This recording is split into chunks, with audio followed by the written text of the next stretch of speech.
where would you draw the line on conservatism? You know, if the Kap Panchayat doesn't want women to go to work or to have a gungat, and don't call me a liberal because I've sat in a train full of 6,000 Muslim clerics and asked them, why will they speak with a woman who's not a Muslim, but there's not one other woman in that train that was a peace train going from Deoband to Hyderabad.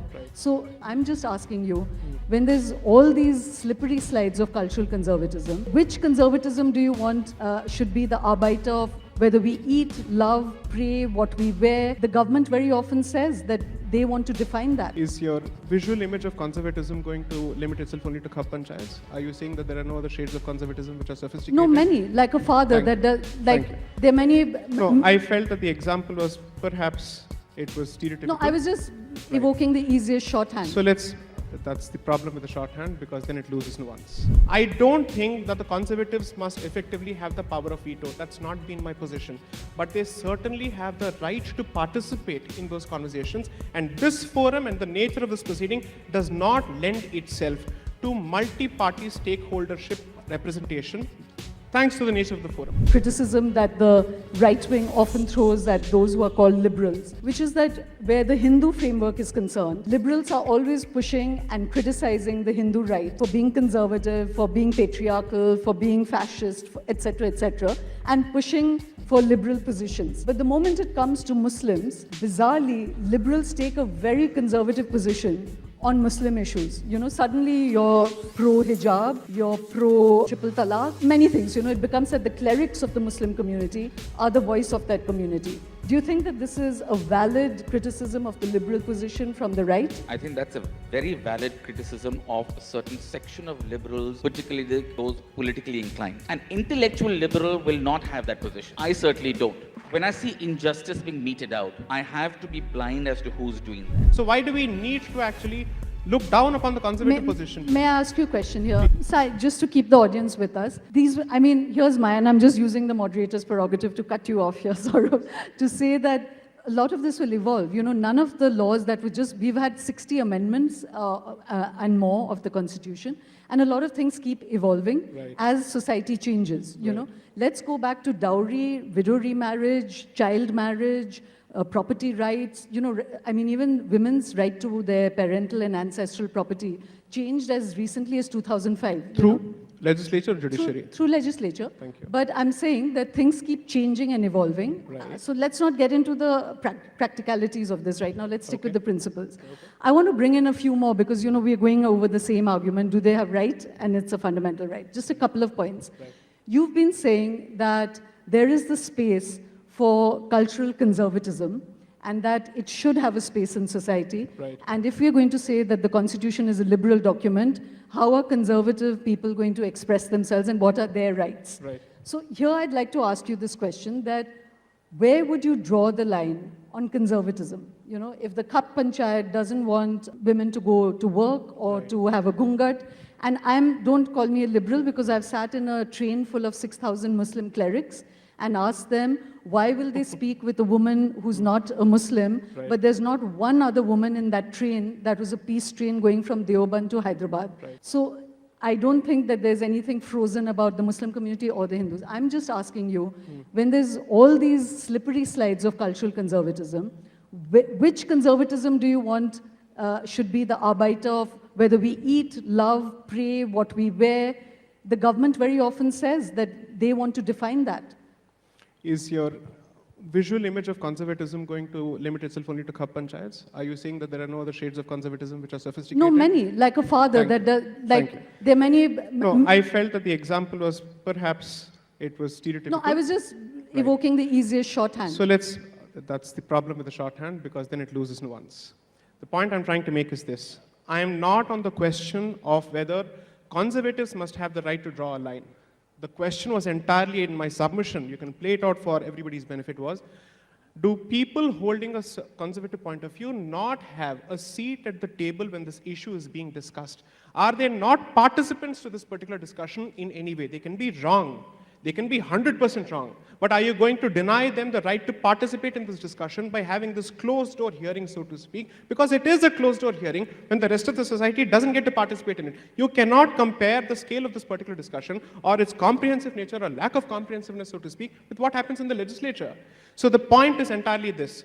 I don't think that the conservatives must effectively have the power of veto. That's not been my position.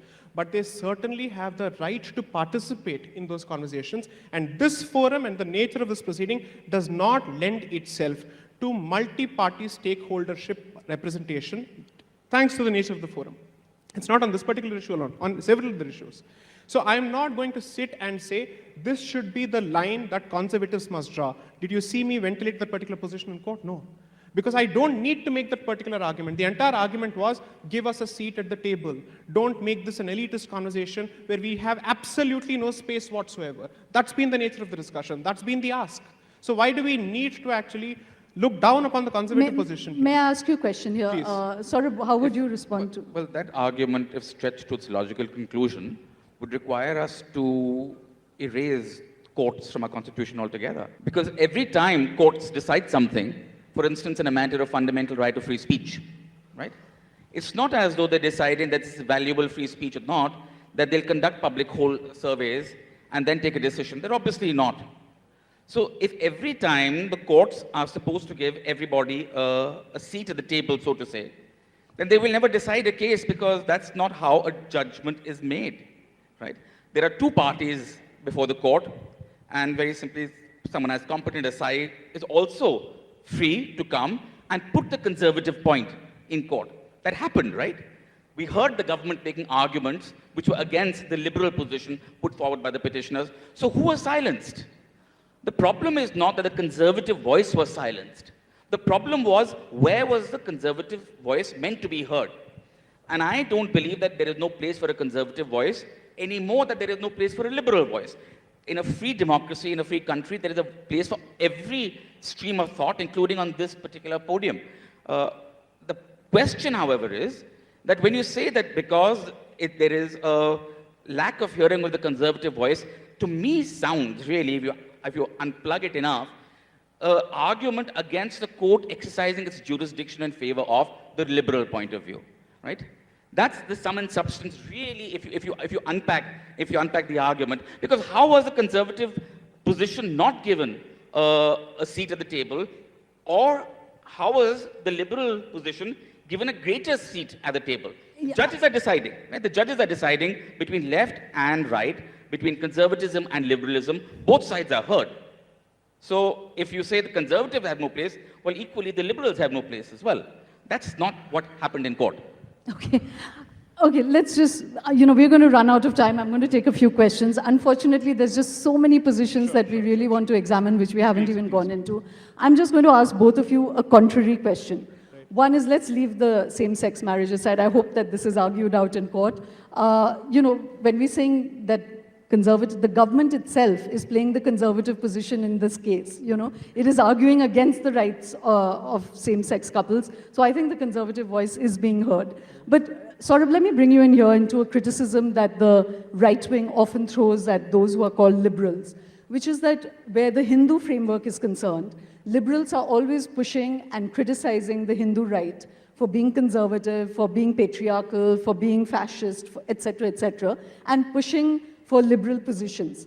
But the moment it comes to Muslims, bizarrely, liberals take a very conservative position on Muslim issues. Suddenly you're pro-hijab, you're triple talaq, you're many things. It becomes that the clerics of the Muslim community are the voice of that community. Do you think that this is a valid criticism of the liberal position from the right? Do you hold it yourself? And do you think this needs to change? I think that's a very valid criticism of a certain section of liberals, particularly those politically inclined. An intellectual liberal will not have that position. I certainly don't. When I see injustice being meted out, I have to be blind as to who's doing that. Now, if it is within the Muslim community, there is no question that the court must intervene. Unlike Sai, I believe the court was right to step in and strike down triple talaq. It is a deeply offensive practice and has no place in a modern democracy governed by the rule of law. And any time that someone says, so that is a principle that I must take, a principal position. On hijab, now, there again, I am not a fan of cloaking women and removing their identity. So I'm not a great votary or a fan of hijab at all. The question is, how do you go about it? But that again is, that's not something that was done by the courts at all. That was done politically. The matter went to court. I think the courts do have jurisdiction on ruling as to whether hijab is constitutional or not. Right? What they do is another thing. So here again, we must not conflate jurisdictional issues from the values that we hold. But the criticism of the right sometimes is justified because sometimes the excesses of other religions are allowed to stand. And there is no place for that anywhere. Equally, there is no place for injustice within the Hindu community. So I don't think we should get drawn into this whataboutery. We must realize there's a bigger problem out there, which is patriarchal society, where women are oppressed in society, and therefore the laws must move in, both courts as well as the legislature, to even the scales for women. We are still a caste-ridden society. There is no question of it. So there is a responsibility to move in and address those issues. So to some extent, if an argument is made that we turn a blind eye towards the ills of a community because we claim to be liberal and liberalism is somehow only anti-Hindu, there I don't think that's a good position. Since he's conceded that, I'm going to come to you for a quick concession, Sai, which is that you've been saying that, things have to be, that some things are decided as a heteronormative. You've used this phrase, or is this Google wrong?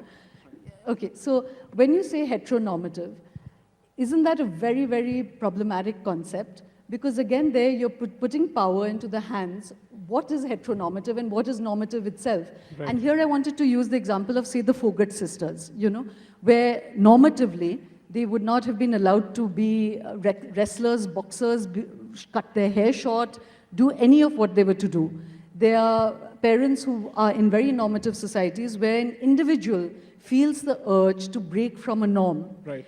And the Constitution has been built to support those individuals who want to break from a norm. Right. Whereas the heteronormative always tries to keep status quo and conformity. Right. So are you going to say that we must subscribe to the heteronormative? How will an individual ever break free? And here I want to go away from the Indian context and let's take black rights, so it's not an emotive issue. Right. Back in 1700s, blacks were seen as property. And that famous case where in a ship that was going to drown, the owners of the ship threw 350 blacks into the ocean so that they could claim insurance. That was the normative behavior. Right. It took a court to overrule that. And it took another 100 years before society caught up with that. So the normative behavior for the whites was that blacks are just property and non-human. Right. It took individuals to break that norm. So let me ask you a value question here, not a legal question. Yes. Are you in favor of individuals who are seeking to express their liberty and break with the normative behavior of their societies? Which would you support as a value? Could you please explain where this question is coming from? And why is this being put to me? I'm asking it as a value question. Fine. I've asked him also about, this blindness towards, say, regressive practices amongst Muslims. Right. Liberals take a default position which says, oh, they must have their rights. Right. So I'm similarly asking you. So first point, I think the concession that Mr. Kirpal has made, I would compliment him for it. Sorry? I would compliment him for it because I would say he's truly in the minority for having made the concession. Two, and since you have claimed to have read my book, or at least you have an idea of it, I have abhorred the use of the word right in the context of the position. The use of the word? Right. Right. In the context of the positions I take. Because I do not subscribe to right wing for a very clear reason, that it has extremely racist, genocidal, and colonial connotations which I do not relate to under any circumstances. Those who subscribe to the Indic position are the people I subscribe to or I relate to. So mine is not the right wing. I've clearly said mine is the Indic wing. That's one. Second, in the written submissions filed before the court in this very same matter, I've asked for NHMU, non-heteronormative marital unions, to be recognized through the legislature, at least by way of partnerships. That's a very specific suggestion that I've made as part of my written submissions. I did not bat for heteronormativity. I basically said, by and large, societies tend to be governed by majority will when it comes to when deciding the norm. However, that does not mean that what is not the norm does not exist. And this is where I go back to the Hindu question that you put to me. The Hindu position in the context of the Tritiya Prakriti or in the context of non-heteronormative relationships has been to give them a position outside of the Shastras, as opposed to saying, let's amend the Shastras itself. And second, their institutions were protected. They were actually given protection even when it comes to agricultural produce. Why? Because you see members of this community begging at the traffic signal today when they do not have anybody even giving them opportunities of livelihood. This is the manner in which the Hindu community has taken care of this particular non-binary gender identity. So in fact, during the course of my arguments, I specifically submitted, start with at least the basic of Maslow's needs when it comes to what this community faces day in and day out. And the reason is, I've worked with members of this community in addressing issues of human trafficking, which is what they're ultimately subjected to. They are actually sold as prostitutes across. Do you want to know the name of the gangs which are called Jamaats, in which they're actually sold? This is the name of the groups which actually trade in transgender prostitutes, so to speak. So I said this is the issue that you need to start with at the very least. So I'm not batting for heteronormativity in every sense to the extent of saying wipe out every other identity. I'm merely saying that allow the society a say and put faith in your advocacy to reach out to the society and explain your point of view. Because if you're going to use the judiciary as a means of top-down imposition of any initiative that you want, the societal acceptance that you actually ask for or that you're craving, you won't get it. And I don't see how is it that the court's imposition of a particular point of view without bringing the society into the picture. I'm going to stop you from making that point because both of you made that point enough times. Please.